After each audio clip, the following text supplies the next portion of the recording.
Mom, Dad's being weird again. Luscious. Honey, So full.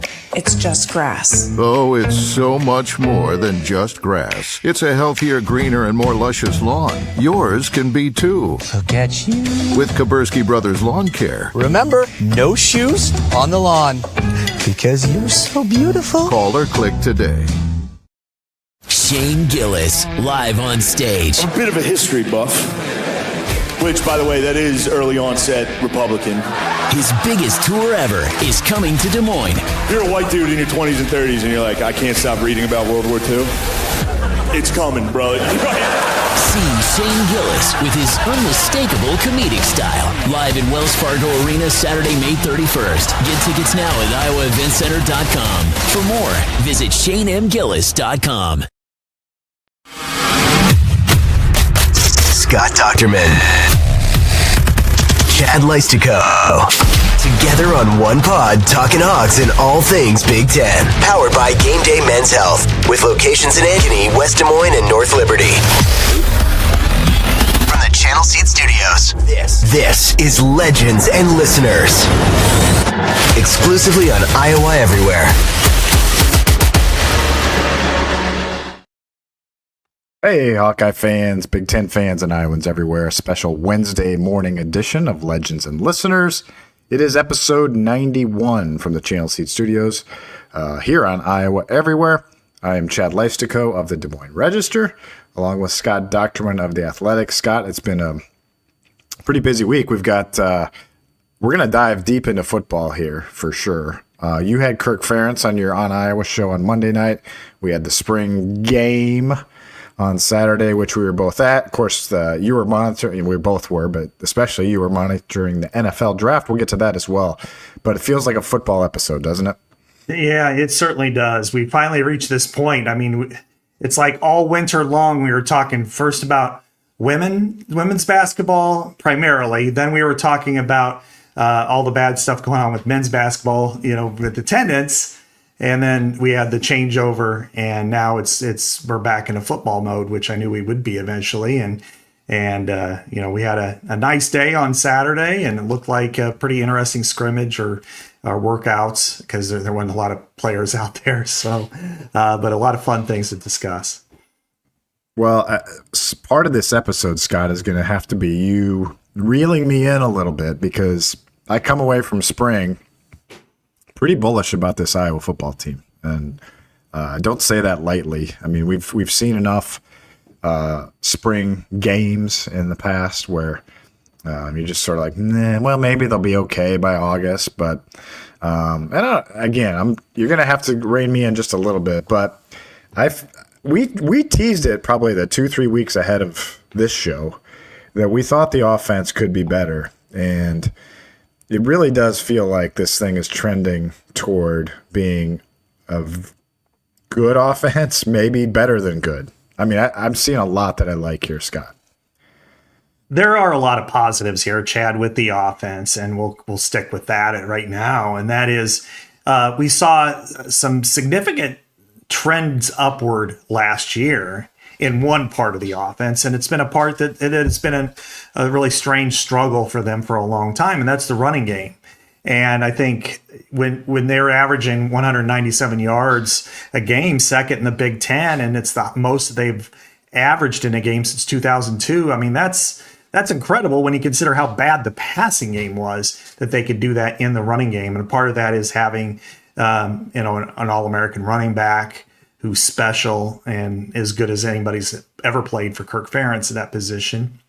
But we would be doing a disservice to the people blocking for him and how good they were and are. And they lost a couple of good players, which we'll talk about later in the NFL draft. But I would say that they actually probably returned their better players this year. And then when you bring in through the portal somebody who's going to have a chance to really play right away, and I think this has got a chance on offense. And then you talk about the growth in the passing game, which I'm sure we'll spend most of the time talking about.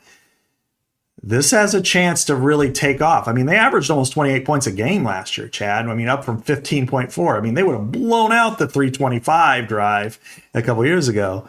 And based on all that, this team has a chance to really take some steps forward in scoring and in yardage. Yeah, and you didn't even mention Mark Gronowski, which, of course, we didn't. We saw him throw a football. Yeah. He threw an actual football, and that's yet another good sign. I mean, that's another one of those spring storylines that we're monitoring. We were, curious to see what we could learn about Mark Gronowski. There you go, from Mitch Fick there on Twitter, on X. Sorry. But yeah, I mean, the ball had zip when he threw it. I mean, we're 3 months out from surgery on his throwing shoulder, and really couldn't be going better. And then, I rewatched the videos. My buddy Tyler Tashman posted 3 videos. He posted one of all of Jimmy Sullivan's snaps, one of Hank Brown's, and one of Jackson Stratton's. And I did rewatch those to kind of regather my thoughts before we did this show. And I would say Brown was okay. Brown was okay. I thought Jackson Stratton was fantastic. Now, granted, he was running the 2s, Brown running the 1s. You have to give that caveat. But Stratton was making some really high level throws and completing them, and the arm talent that we saw last year, just sort of, out of the blue, was there. And so it gives, I'm more confident now about even though Sullivan left, I'm more confident about those guys. And, there's competition there. There's Hank Brown, there's Jackson Stratton. He has not gone away. He was a nice little story last year, but he's got something there. And I heard on your 9.2 show that Ferentz kind of reiterated that was probably Stratton's best day of the spring. So again, we get the one glimpse. That was our glimpse, but it still tells me something about, that they've got, I think, 2 potentially pretty decent backup quarterbacks. You're right. And we also have another one coming in Jeremy Huklinski, who's a freshman at Wake Forest. I covered his uncle, Jeff, back. We were the same grade or same year at Western Illinois. And then he went on and became offensive coordinator at Michigan and everything. So it's been kind of weird hearing that name come about. But based on what we saw the other day, I mean, Jimmy Sullivan, things are swimming on him. He's still 18 or whatever. So it's not really surprising there. But out of the 2 that we got to see primarily, Hank Brown, of course, went against a lot of the 1s on defense and worked with the 1s. And I thought he played okay. He didn't play great. It was kind of, reminiscent of some of the things we've seen in open practices before. Clearly better than what we've seen the last handful of years. I think Petrus had a couple of years ago where he actually played well, and we're like, wow, there they are. And that was kind of what I saw out of Stratton, was kind of compared to that a little bit. Hank Brown, he had to go against, Max Llewellyn was making their lives hell in the backfield. He looked like Max Crosby. And I thought that was, really impressive. Yeah, that's a good comp. Yeah, he did. Let's stop there real quick. Llewellyn did look like a maniac off the edge. I mean, he was just toying with Trevor Locke or whoever else was, or Jack Dotzler, I think, was over there most of the time. Yeah. Anyway, continue. I think we see why Bryce George is going to be in there, but and why they need Jennings Dunker back. Anyway, right? Yeah. Let's just say they're a year away from being, who knows? They got a really good spring, operating as the number 1s, worked at it. They'll have a lot of time. They'll probably be in the not only the 2 deep, but the rotational 2 deep. That's different than the one on paper. But kind of getting back to the quarterbacks, I did see that jump from Jackson Stratton that puts him in the position to where if they have an extra scholarship, he probably has earned it, because he's probably goes in as the number 3, and then if God forbid anything happens to Mark Gronowski, then you have a decision to make. It's like right now they could just say, we're just going to keep Hank Brown number two. And then if something happens, then you got to throw him in there. Then it's like, okay, now we got to grade him on a real basis, not just kind of, well, we brought this guy in from Auburn, we'll see what he's got. I thought Hank Brown was fine, not great, but not bad. And yeah, again, had to face Max Llewellyn, and that was kind of tough. But I think beyond that, Chad, the quarterbacks were one thing. The receivers were completely different. I have not seen receivers take control of a scrimmage like this. And this includes Brandon Smith and and Ihmir Smith-Marsette, they had fleeting moments and at times, but not collectively the way this unit did. And immediately your thought is, well, what's wrong with the defense? And I wouldn't say, I don't think this defense is as good as what we've seen in the past, but I also would say a lot of it is the receivers just really taking that step forward. And with all the attrition that they've had over the years, Chad, it's hard for them to build any kind of chemistry at this time of year. I mean, you're just throwing guys in. Now they've been in the system. They're talented. They're growing within it, and they seem to have good coaching. And so that was the unit I was most impressed with, because they were finding ways to get open, even with good defense. And that's something we haven't seen, I don't know, since Marvin McNutt and DJK were there. Yeah, right. And you think about this, Scott. Two receivers that started the Music City Bowl, Jarrett Bowie and Jacob Gill, were out with injuries, as was your key transfer, Sam Phillips. So those three were out on Saturday.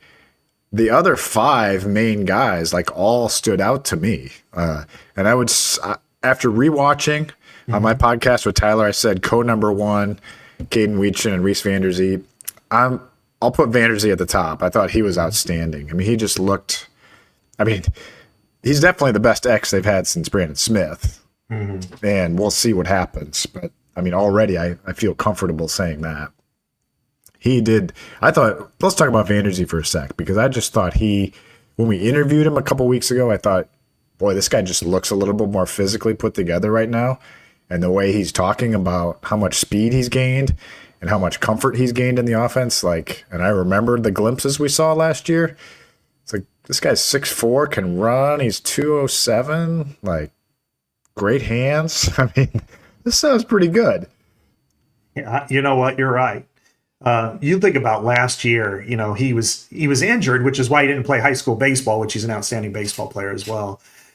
So that he came to Iowa and started working out, but really still wasn't all the way there until he got to camp. And then it was like, guess what? You're starting the first game. And then he catches 2 touchdown passes, and one of them was like a pop fly, and he used his athletic ability and baseball tracking skills to go up and get it and make Caden McNamara look good that day. And then he was kind of up and down like all true freshmen are. And in his case, it was because he just didn't have any experience and kind of got thrown in there. But then you look at how he was built himself back up. He's now understands where he's supposed to go, not just, okay, what route do I need to run? And then, he's there. How do I run this curl? How do I cut it off? Or how do he knows the adjustments to make. You could see the confidence that he has. And it's really impressive. I do agree that even if Jarrett Bowie, for instance, he was hurt, if he comes back, and I'm sure he will at some point, he's not the starter at that position. Reese is definitely, to me, the X, and he might be the best receiver, including Jacob Gill. I haven't seen Sam Phillips, so I can't mention that, but I don't see another receiver better than him. And you love having that at your X, because you're on the line of scrimmage, you're facing press coverage. Your whole entire goal as an X receiver is to beat one guy on the boundary usually, and he can do that. He's got the athletic ability to do it. Now he's got the confidence to do it. He's going to be a weapon this year. Yeah, this is why you need to rein me in a little, because it's like stuff we haven't seen before, and it's like, oh man, if they actually, to use your happy learn to putt line, I use that today. If they have like actual weapons at wide receiver, oh my God, what could happen? I used that line today on Sirius XM too. I said, it's like, what the hell? You learned to putt, So also just a little bit of caveat, I guess. This was all old stuff they were running. None of this stuff was new stuff. So it's not like, Lester was pulling out some cool new stuff for the spring practice. Like, this was all old stuff, like last year's stuff that everybody's seen before. They're not going to throw this stuff on film. So he had to be pretty happy that they executed that old stuff against, whatever defense was out there. And to be honest, TJ Hall was out there, Deshaun Lee was out there, Zach Lutman was out there, Cohen Entring was out there. There were ones out there. They couldn't stop him. Wampa was the only regular in that back five that wasn't playing. But and I'm not saying it was like amazing, but it was pretty impressive from what we've seen. I mean, we saw barely a forward pass at the kids' day. I mean, I went through it on my Hawk Central pod with Tyler. So if you didn't hear that pod, I recounted the stats. 8 of 20. Cade was 8 of 24 for 20 yards with a pick 6 to 𝗀𝗏𝗄𝗏, and his longest pass was a screen to Jacob Gill for 10.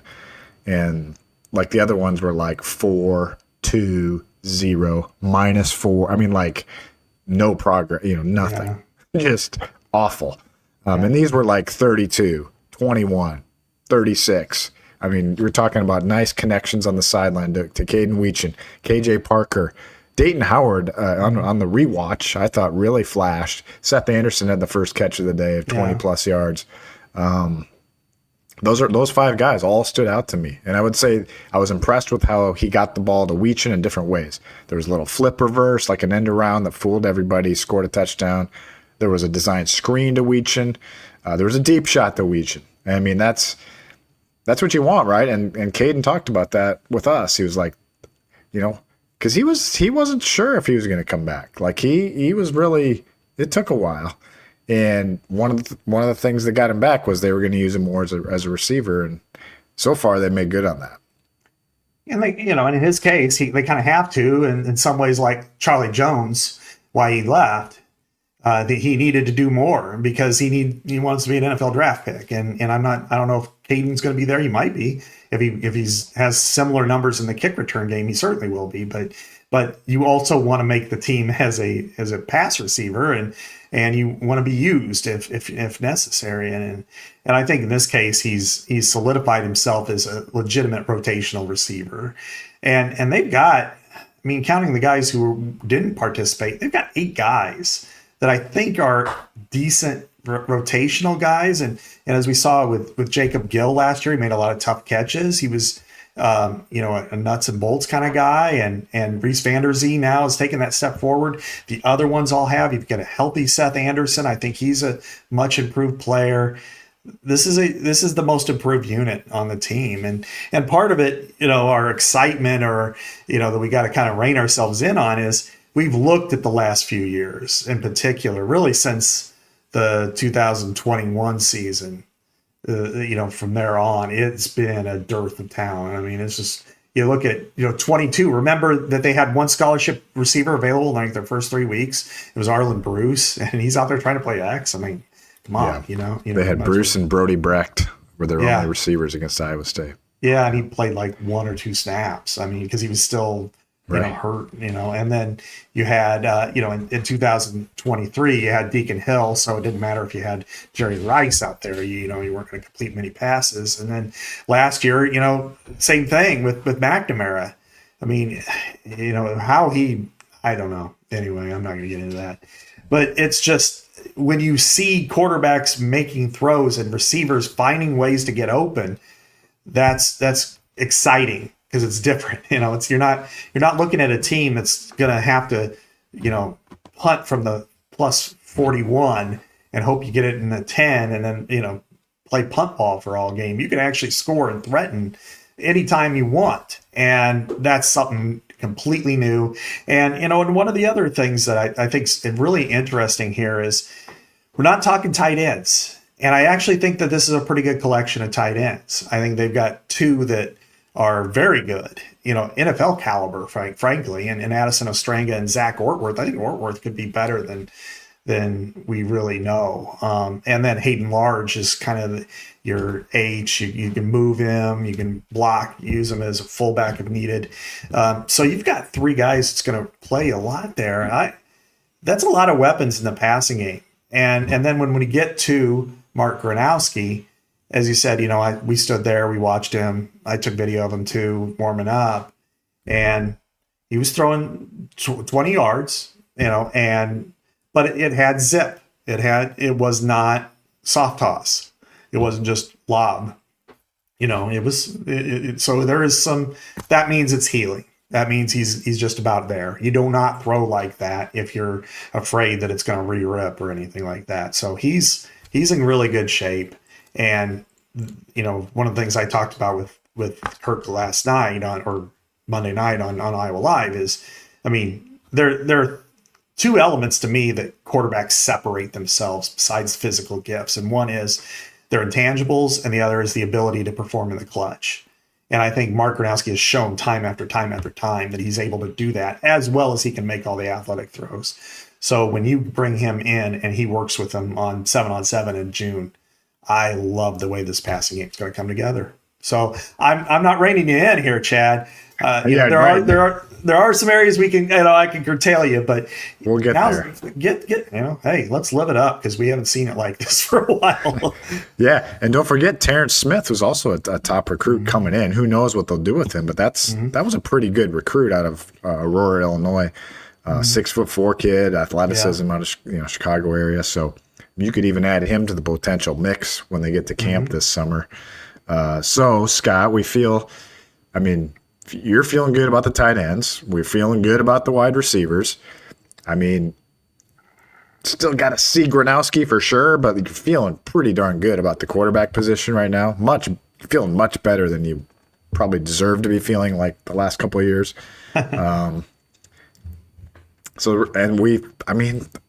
You're right. They bring back their two best linemen for sure. And then, Bo Stevens is a starter. 3 years, he'll be a 3-year starter. I'm super high on Cade Pieper. I don't know if you watched Pieper at all during the scrimmage, but I tried to because I just wrote about him. I was like, God, I hope I didn't build him up too much. He was very effective. He was very effective at right guard. And then if Bryce George is viable, feel good about the O-line. So the only position left is running back. And newsflash, I feel great about running back, Scott. They've got 3 legitimate running backs who can compete and win in the Big Ten, and that's one thing. Kirk, I kind of threw it out there with a caveat on Monday night that none of these guys are Caleb Johnson, but that doesn't mean they can't be a Big Ten caliber running backs because Caleb Johnson's a special running back. But when you look at the versatility in some ways that Kamari Moulton gives you, it's different. It's kind of like the going from Jack Campbell to Jay Higgins in some ways. They're not, physically that's completely different, but just you go from having an elite talent to somebody who performs elite on the field. And I think Kamari Moulton is there. He's now about 30 pounds bigger. He still has the speed, still has the quickness. He's broken off long runs. I thought he moved really well when I saw him. The one guy that Liddell Betts raved to me about when he just took the Giants job was TJ Washington. He's like, I'm glad he's back in our room. He's going to have a big year, and I think he's going to be fantastic. And then you throw Jazz Patterson in as well. He's more of a straight ahead power back. That's the way he plays. And you've got 3 guys, and in this offense, you need more guys because it's just you're not going to be able to, even Caleb only had one game where he had like more than 25 carries, right? And that was Maryland.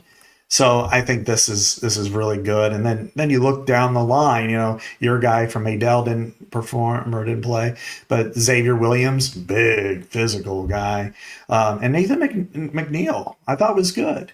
So, man, I hate saying this. It's like I feel like I gotta balance this out, but I'm kind of optimistic here, and I guess we're in April, so we can kind of throw it out there and let people get excited.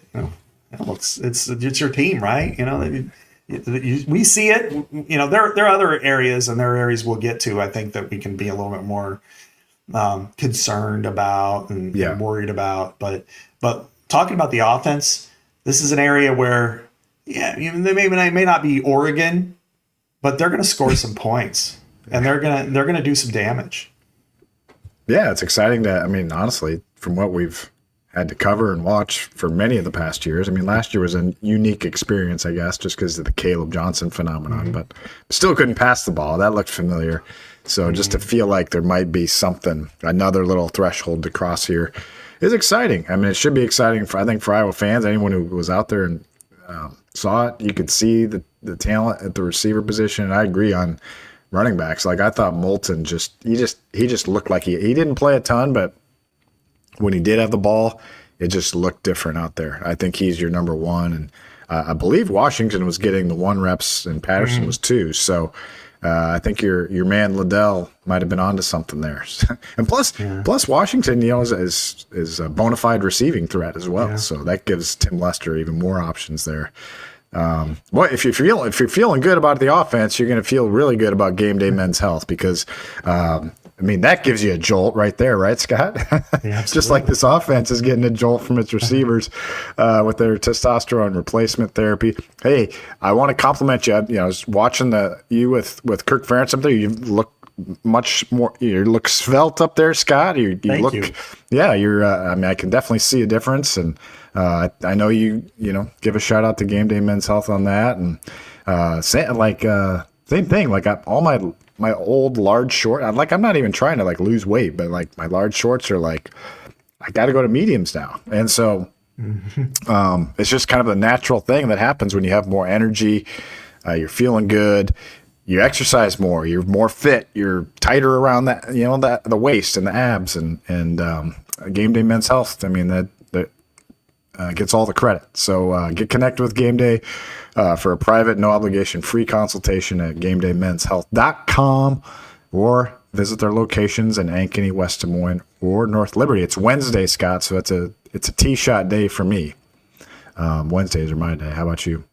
Mine's are Monday morning. I just do it first thing Monday morning. Yeah. Get the week off to a good start, right? Exactly. So yeah, as you said, it's nice to be able to you drop your pen and you don't need to groan when you pick it up, or there's all kinds of areas that still hurt when you're in your 50s, but being able to get that tee shot really helps give you the jolt to where you can work some things out. And now that I'm not carrying around the basically a 45-pound bar, the bar. I'm not carrying it around anymore. So I'm sure I could run the 40 under 5 these days. There you go. We'll get to the NFL draft here in a little bit, but actually, six, yeah. So excitement about the offense. Let's switch to the other side of the ball, Scott, because we wanted to try to hit every position group if we could on our rundown. So where are you at with the defense? Where do you want to start?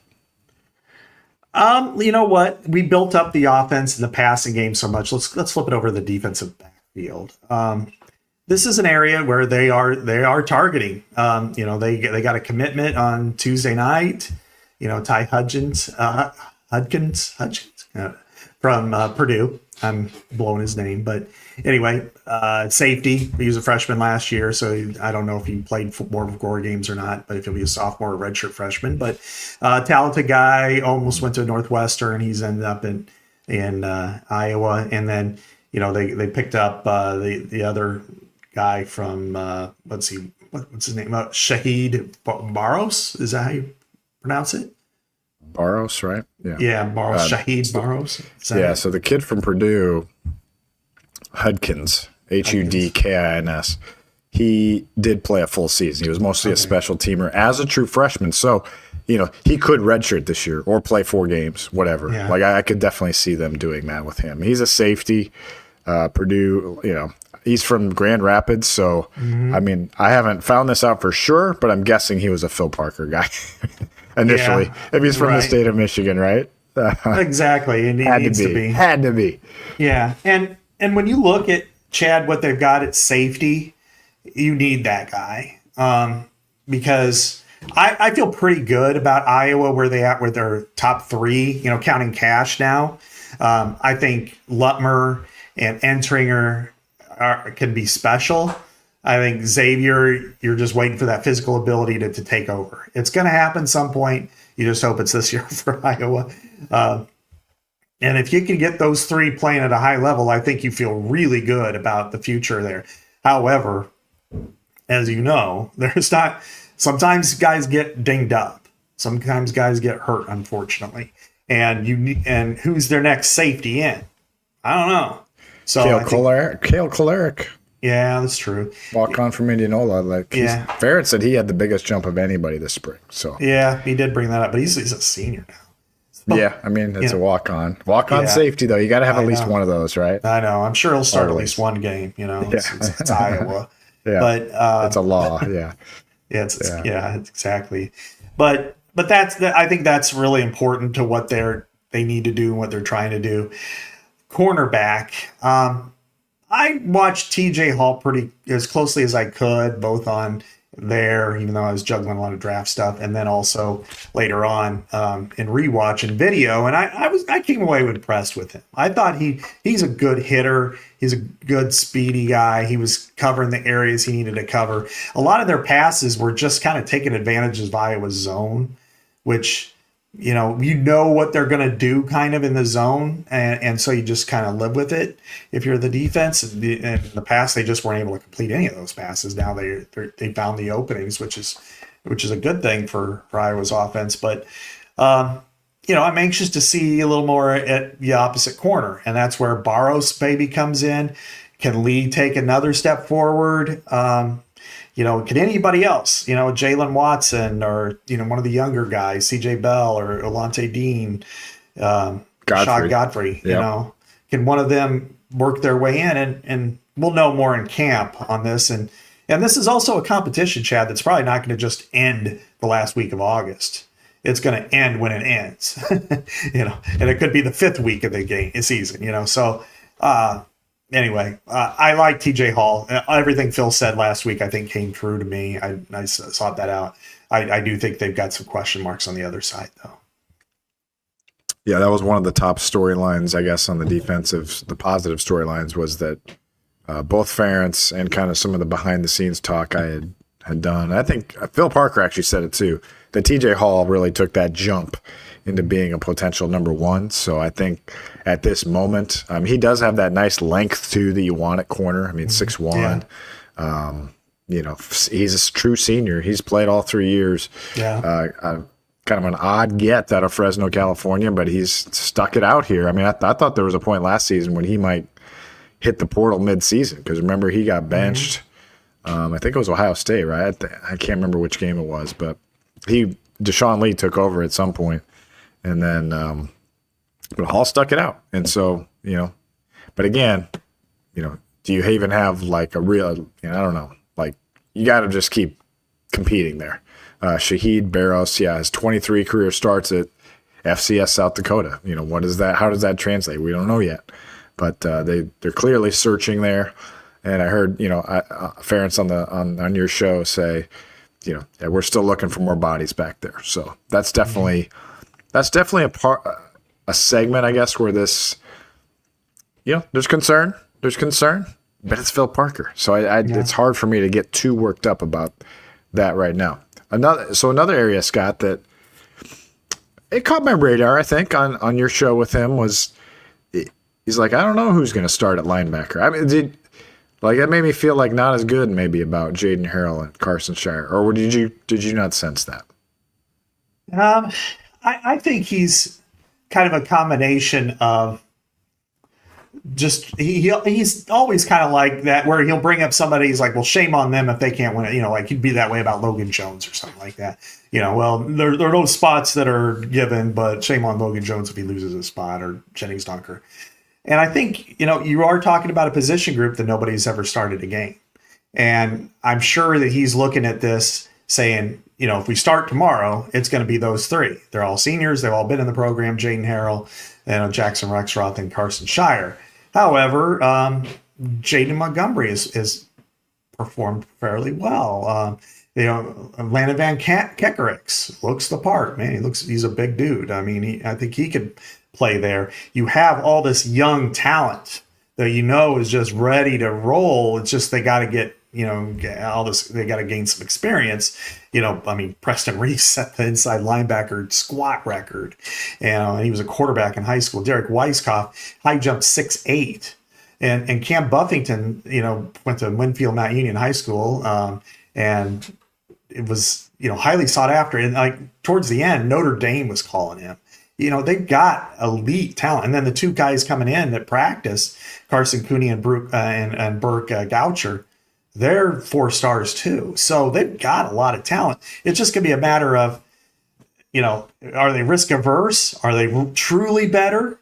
Or they or they feel like, you know what, if you get in that even situation, do we just go younger and bite our bullet?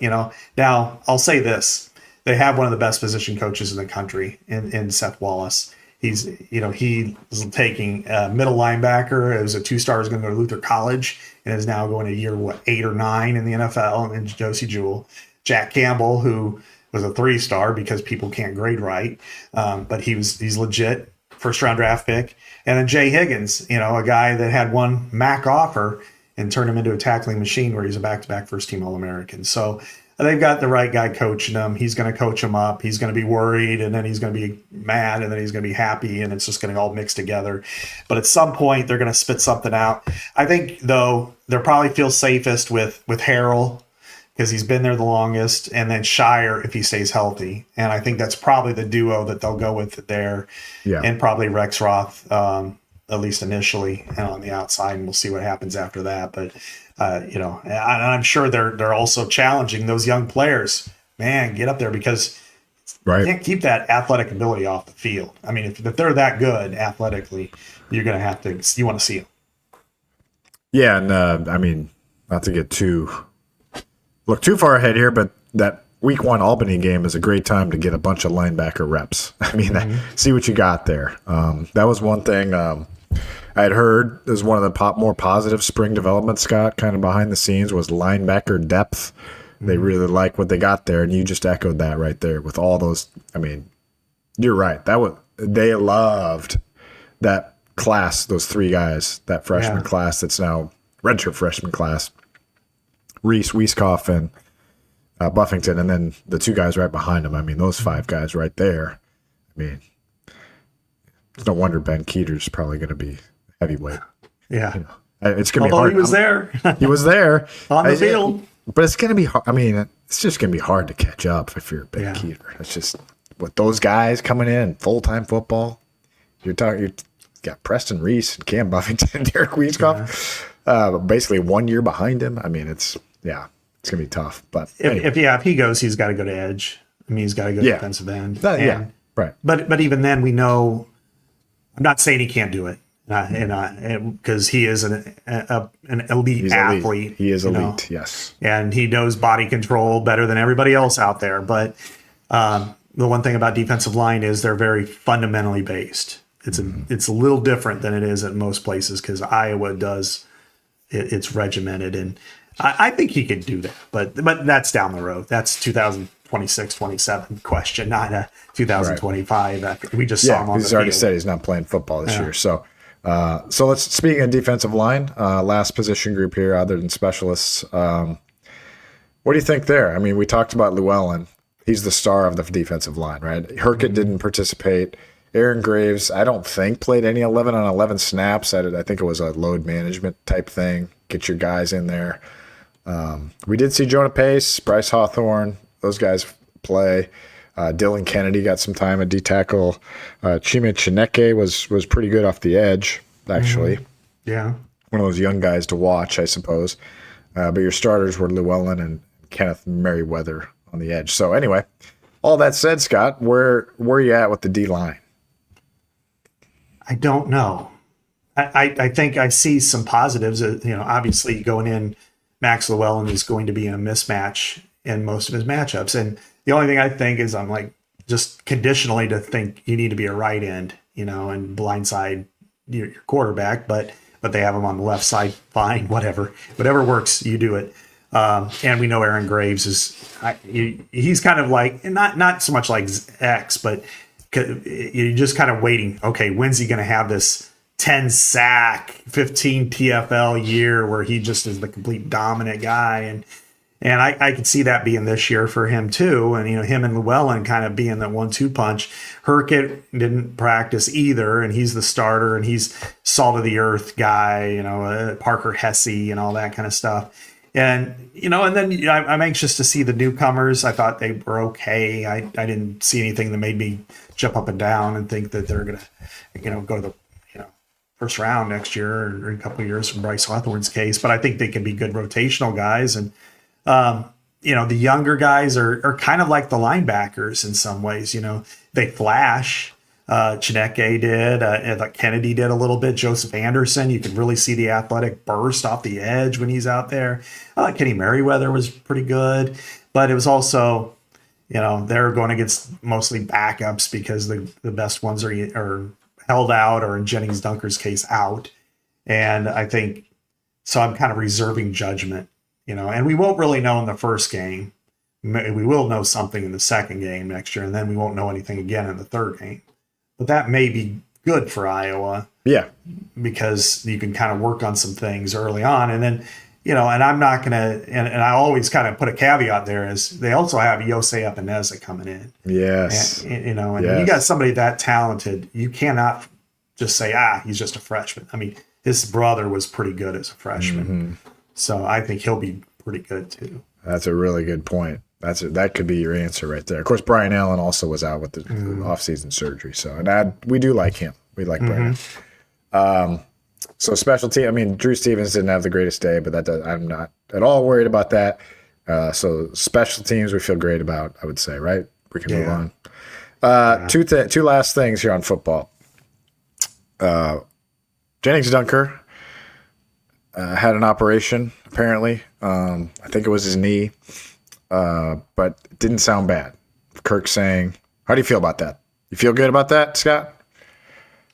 Yeah, if he says he's back by August, then you're feeling good about it. It's not, of course, I remember Brandon Sheriff having surgery on a Monday and then playing on that next Saturday. He didn't play very well because he had to play but he didn't want to sit out against Iowa State. And Jennings Dunker has, 4 months to recover. I think he'll be okay. Okay. But no, I mean, I was concerned going into that, is this something a little more serious? But if Kirk says he'll be back by August, he'll be back by August. Okay. Yeah, that was a huge sigh of relief, I think, for a lot of people, because you hear knee, you hear ligament, maybe start to get worried. But back by August, thumbs up. Yeah. The 105 number, Scott, I wrote a column about that Tuesday. And you asked about it in the presser. I don't want to get too deep into this because I know we're already 42 minutes in. But it's a major issue. Where's it at right now, first of all? And second of all, did Iowa get screwed by letting its guys go? By doing the right thing, did Iowa get burned? Maybe they did. Everybody is waiting now for the final approval. When Judge 𝗀cie𝗶𝗶𝗶 came back first she asked them to revisit the roster limits, and they chose not to. But attorneys for both sides said it's just too tough to do that. And then she basically 2 weeks in said, I'm going to not approve this if you don't revise it. And so kicked it back to them. So now they got to do that. I would anticipate, I'm not saying that they're going to go back to 130 or do whatever you want for this upcoming year, but I could see an adjustment of 5, maybe something like that, maybe 10 at the very most in football or other sports. You got to make it commensurate with the women's sports too. So I could, and really there's only a handful of sports that kind of are impacted on that, that are major. I would say track and field and cross country being among them. That was really the one that got hammered in football. So if Iowa, if they decide, all right, this year we're going to go to 110, maybe 115, Iowa did get screwed a little bit with that, but they could probably find a way to get up to there or close to it, so it doesn't affect them too much. But yeah, Iowa did the right thing, and some schools didn't, and that's really unfair because Iowa was transparent from the very beginning, told all the players that they weren't sure they would have a spot for them, to say, we're just letting you know, you can still come, still go to the bowl game, you can still take a trip and go visit a place like South Dakota State or whatever. And, West Virginia, and then 𝗀cie just transferred to Tulane today. But you still have those guys that, they could do all that, but still go to the bowl game, still be part of the team. You earn that right. And that was totally cool. That was fair. But now, like Kirk said, is like, we knew all those guys. If we would have had them, maybe they would have been on special teams. Maybe they'd just be really good practice players for us.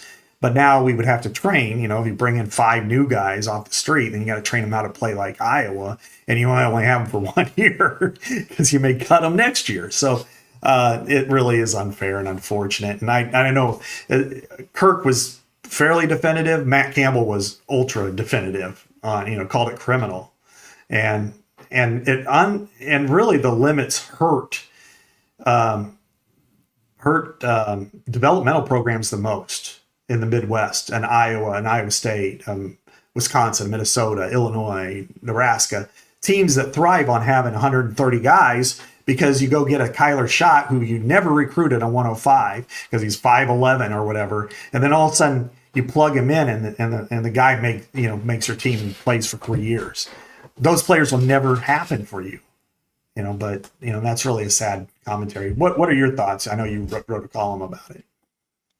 Yeah, I mean, it for sure it decimates the walk-on program. I mean, you're still going to have, on the ultimate vision, 85 scholarship, 20 walk-ons. So it doesn't totally, but you're going this year, I think they had 2 or 3 walk-ons, and usually Tyler Barnes will have like 10, 12 preferred walk-ons coming in. So, and it does, I mean, it's not, you can barely have 2 long snappers now. I mean, you're just, it's you just don't have that luxury. And Kirk's right. I mean, I get the 105. I mean, I kind of get it and everything, but it's not like if you have a bunch of injuries, you can just sign, Jay Cutler off the street, to come play quarterback for the Dolphins next week or whatever, So like, it is at some point, it's some team's going to get burned with that. Like, what if you don't have what if you lose your second kicker? Yeah. And you used to have 3, but now you have 2, and like, what the heck are you going to do? But anyway, I'm probably most concerned about offensive line. They only have 1 walk-on now, right? Cale Winter, and they used to have he's 6, 7, or 8. Yeah, right. He's a guy who could be in the 2 deep. I mean, he's good enough. Yeah. But you look at, I mean, this is a unit where you'd have 5, 6, 7 walk-ons, 8 walk-ons, and a couple would rise up to being a scholarship player, a 2 deep player, sometimes a starter. And Kirk said that he counted 8 team captains he's had over the years who started out as walk-ons. And look at the, we joke about safety and the walk-ons there, but I look at somebody like Jake Gervais. Would he have been, added to this if it had been a 105? Probably not. He was injured. He was an assumption. He was, he was a good player there, but, he played baseball during the summer before he came to Iowa. And I don't know that he would have been a 105 guy. And yet, he became a Super Bowl champion and, had a key moment in the Outback Bowl to help win that game. So it doesn't affect an Ohio State or a Michigan. So it doesn't get the kind of attention from places like where I work, because it's like, oh, they're just walk-ons. Who cares? Well, in places like Iowa and Nebraska and Iowa State and Wisconsin, you have walk-on. J.J. Watt was a walk-on. Joe Schobert was a walk-on.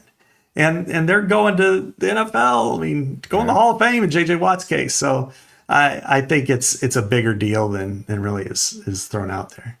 Yeah, and my last point in that, and this was kind of the thrust of my column, is I felt, regardless what happens with this 105 stuff, I think that Iowa really did a good job managing its roster, because we just finished a whole conversation, almost 45 minutes here, on how, despite the limits, Scott, they're strong at every position, really. I mean, I wouldn't say they're like great at every position, but they're very, very solid at every single position. And that, I think it is the best that Kirk Ferentz, and Tyler Barnes gets a lot of credit for this too. Obviously, probably the most credit, honestly. Him and Kirk. I mean, Barnes has basically been an NFL general manager. That's kind of what I wrote. I mean, he's had to make tough decisions. That's been aggressive. And when they've needed somebody in the portal, when they identified a weakness, and they've done this better than any of the sports at Iowa, they've fixed it. I mean, D-tackle, that was probably my biggest worry of the whole team, other than what they do at quarterback. I mean, they got 𝗀𝗏𝗏𝗄, obviously, but you've got your 1 and 2 quarterbacks are transfer portal guys, and I don't think you could have got him. Yeah, right. And I don't think you could have got him if you went 𝗀𝗏𝗏𝗄 then Brown. I think going Brown then 𝗀𝗏𝗄𝗏 was the way to go, and they did it. They leveraged that relationship with Lester, with Brown, got him in early. Then they went to get 𝗀𝗏𝗄𝗏. I just think the way they did it was so. And now even just adding this Bryce George guy, I mean, it's exactly what you need. Like they've done a great job getting what they need. I'm not saying any of these guys are like the Bryce George is going to be like Brandon Sheriff or anything, but you've got what you need. They've got what they need everywhere. And so their undoing is going to be what, Scott? This team's undoing, if they're not going to come through, if this isn't going to be a playoff team, for example, where's the weakness? What am I missing? The one thing with Iowa that really separates them from being good or struggling is injuries. I mean, that's always the and they've had more than their share, I would say, in recent years. It's really bit them in a lot of key areas, especially quarterback, and which they didn't for like 15 years. It was perfect, and then it's been really bad there. But I would say a couple of areas. One is if they can't stop the run, that's what their whole defense is predicated on two primary principles: stopping the run and eliminating big passing plays. And last year, big passing plays came through a lot, especially early in the season. They had really some problems at right cornerback. If that happens again, if losing Y.A. Black and Jay Higgins and Nick Jackson, you can't replace them adequately, and teams are running on you like UCLA did, like Michigan State did, that's going to be a problem. That's not could be. That is a problem if that happens. So I think the undoing is if the defense isn't capable of at least, holding teams down in certain areas. And so that's why I think, that this is why they're smart and why they're calculated and why Tyler Barnes is really underrated, in my opinion, because I think he's an outstanding general manager. I think, when Kirk finally retires in 10 or 15 years, I think he'll have a job the next day, wherever he wants to go. But, because as you said, every move has been calculated. Every move is mattered. You could blame them for quarterback, but you can't blame them for not trying. They've gone out and gotten guys, Cade McNamara, and then it's like, well, we need a backup. So they got Deacon Hill, and then, well, that didn't work out. And then you got Brendan Sullivan, and, well, Brennan, wanted to leave, and completely understandable. And but then you go get Hank Brown, and you get Jeremy Heklinski, and you get Mark Gronowski, which cost a lot of money, and you went out and did it because you wanted to win, and then you got defensive tackles because losing Y.A. Black is going to be awfully difficult. And, but then they're smart enough. And this is where Iowa's developmental program didn't lose its roots. They're also smart enough at linebacker to say, we have a lot of talent here. We're not going to go out and go get somebody unless somebody just completely falls into their lap, and says, we want to go to Iowa for Andre Dawson money in 1987. Like he said, I want to go to the Cubs. But, there's no reason to.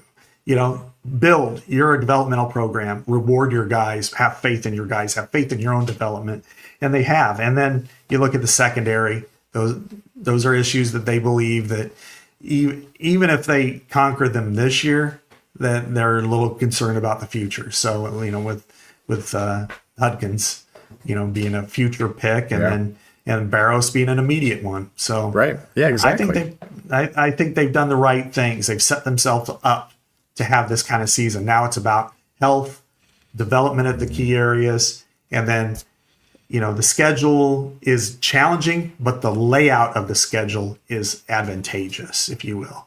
That they have tough games, but they're not like, you're not playing Oregon and Penn State back to back, for instance.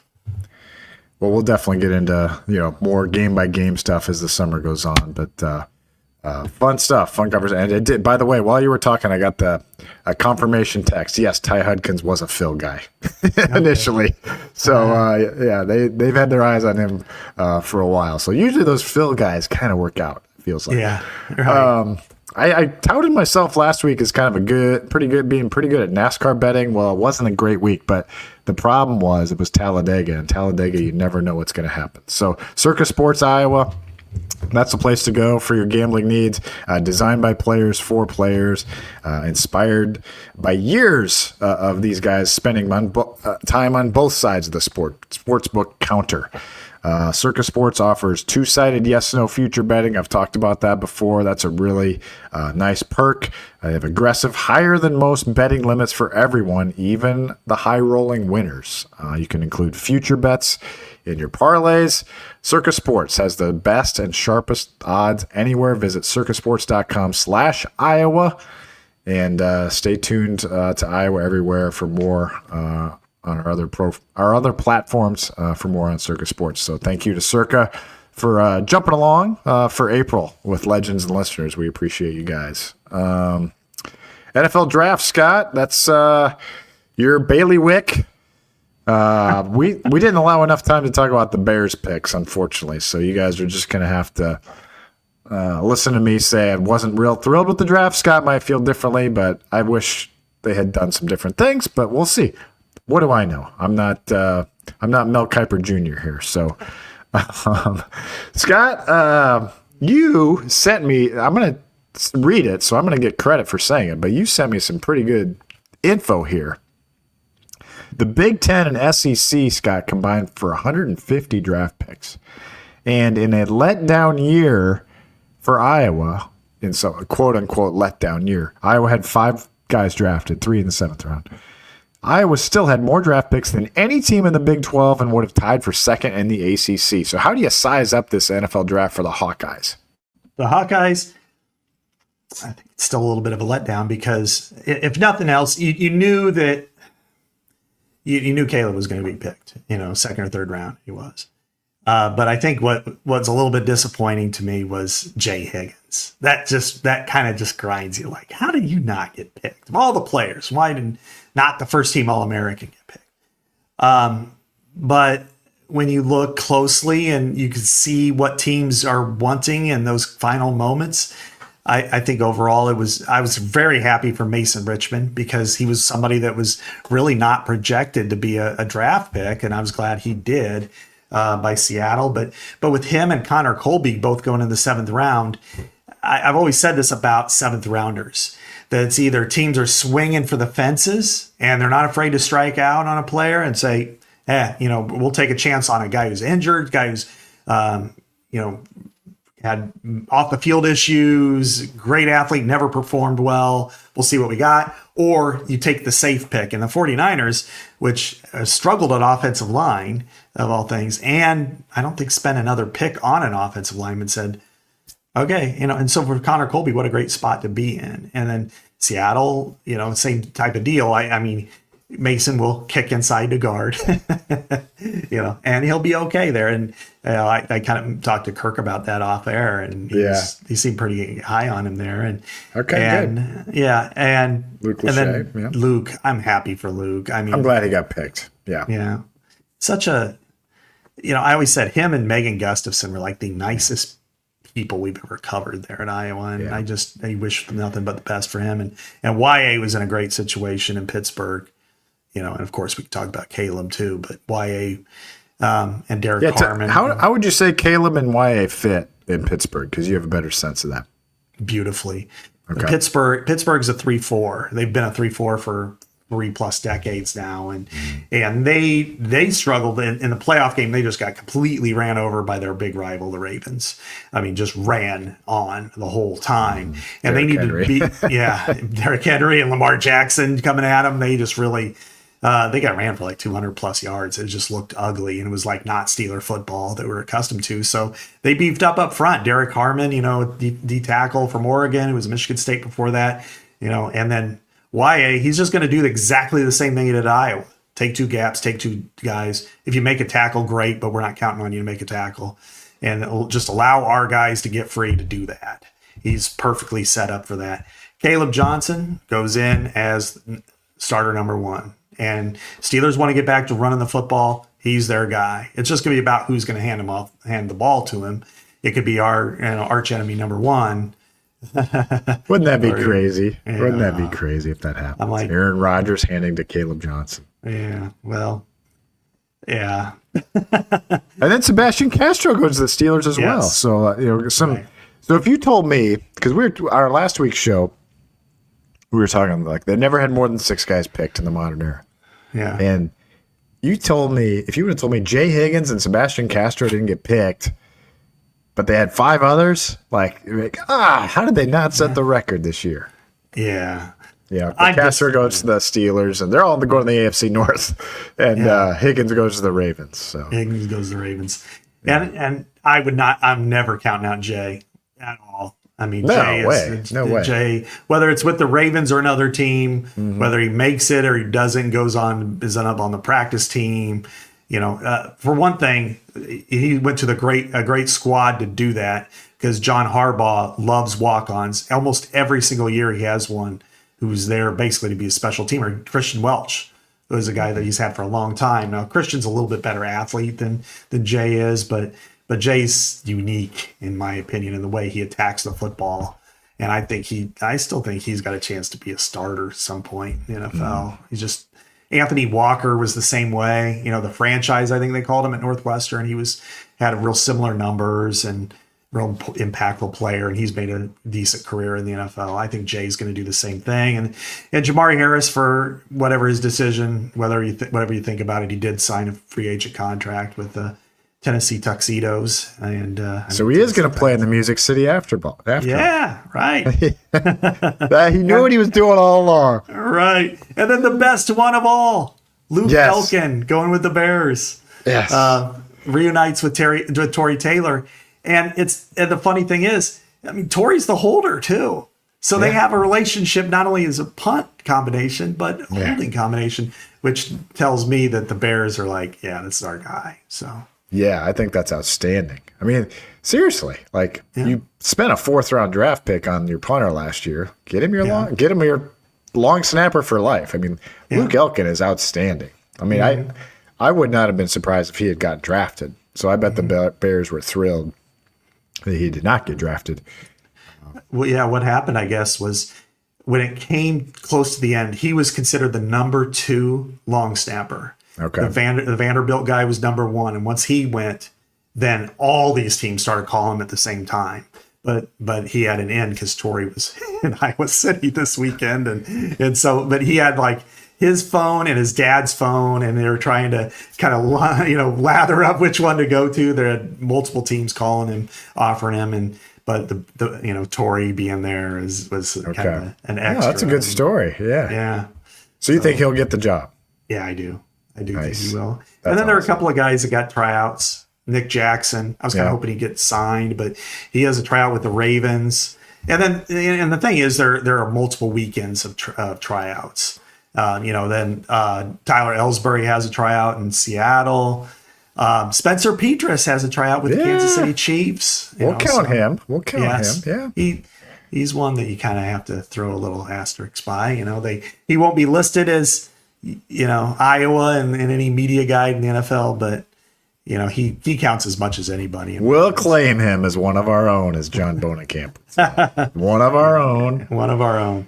Yeah. Yep. So you wrote about next year, though. So I have to tell people that you helped me a little bit there. But yeah, I think so. Dunker's probably their best prospect next year, right? Yeah, would you say? So. Yeah. Do you think but he's going to kick inside the guard? You think? Maybe. I don't know, man. Maybe. That's a good question. We'll see what his arms measure as. Yeah, there you go. I think it's going to be all the guys that we listen to will say he kicks inside the guard. And then some team is going to say, well, let's try him out at right tackle first and see if he stays there. Where he's kicked ass for years. Yeah, right. And if he doesn't, and it's all about pass pro at that position anyway, because he could definitely set inside, no question. Mm-hmm. He could be. I look at him as kind of like Sheriff, so I wouldn't be surprised if he actually does play guard, but also like Sheriff, be a Pro Bowler at guard too. So right. I think Logan Jones is probably 3rd, 4th rounder at center next year. Yeah. And 705 in the squat really kind of gives you that.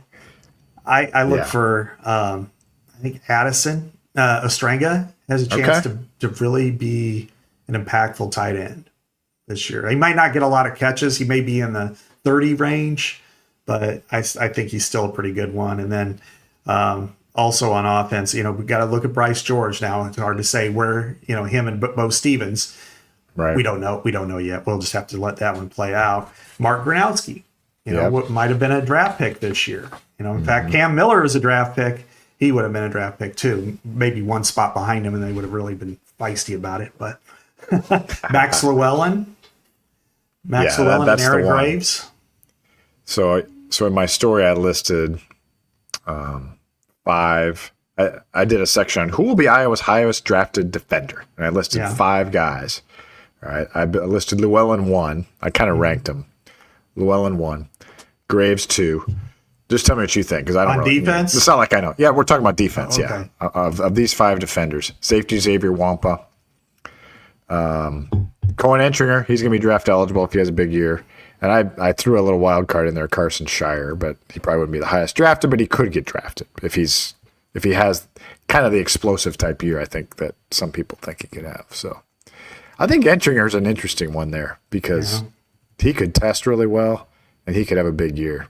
Mm-hmm. So I don't know. I would say a wild card I would throw in there is TJ Hall. If he's a corner, and if he has a big year, premium's position, yeah, that's really important. And Drew Stevens, he has a big year, and if he can really kick to 68 yards, like LeVar said, Hey, I put him in my article. I put Drew Stevens in there.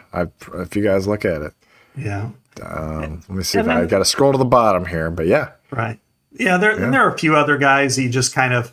We don't know. Jaden Harrell being one of them. If he has a big year, Carson Shire being another one. Jonah Pace, Bryce George. Guys that really just one of the receivers. Maybe Sam Phillips has an outstanding year. We just don't know, and the transfers are kind of in that category. But I think that they're at least to me when you look at Dunker, Jones, and Llewellyn off the top. I mean, are 3 guys that.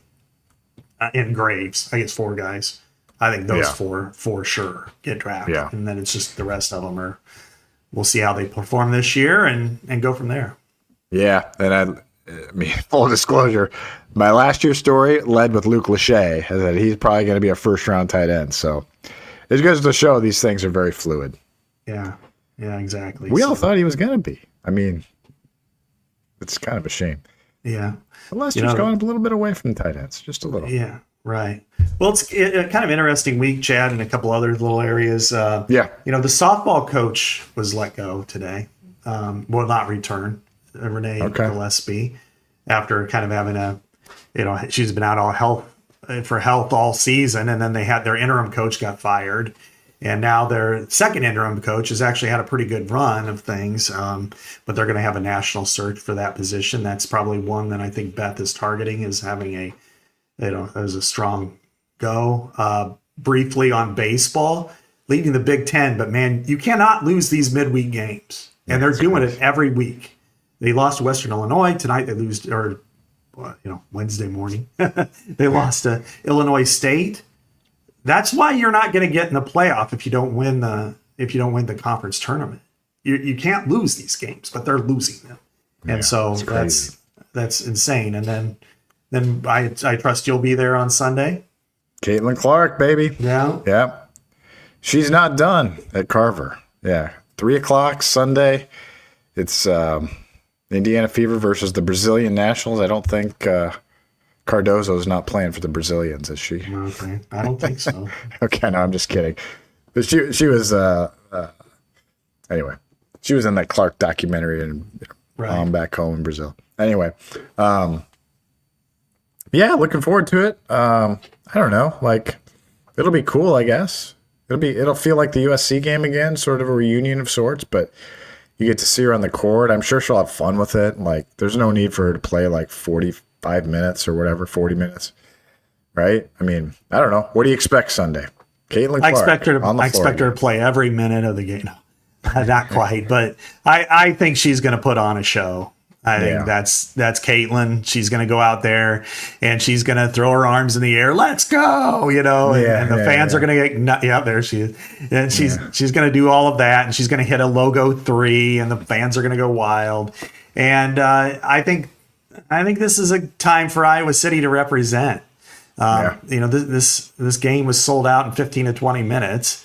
And it's going to be packed, and it's going to be there for Caitlin. But I think it's also, kind of showcases the WNBA and kind of shows the WNBA that here's what Iowa is about in women's basketball. And you've got future stars there. I mean, 𝗀•cie Mitchell's in Iowa City for the first time since, playing for Ohio State. And, Sophie Cunningham is a star in the WNBA, and Lexi Hull, who's, also in there. So, I think it'll be a fun atmosphere, a festive atmosphere, and one that'll really excite the people on ESPN or ESPN2.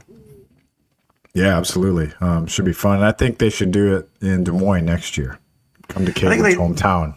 I think they should have done it at Kinnick Stadium. You can't do that. Can't do that for...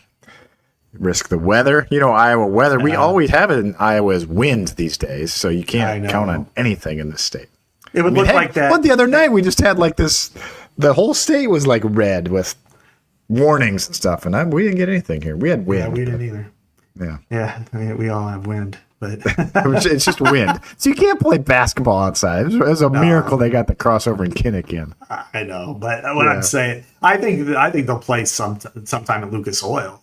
I mean, I can imagine that being a game, just, hey, let's give it the biggest women's basketball crowd ever and topple, Kinnick's crossover at Kinnick, and they probably will. But anyway, it'll be a great atmosphere, no question.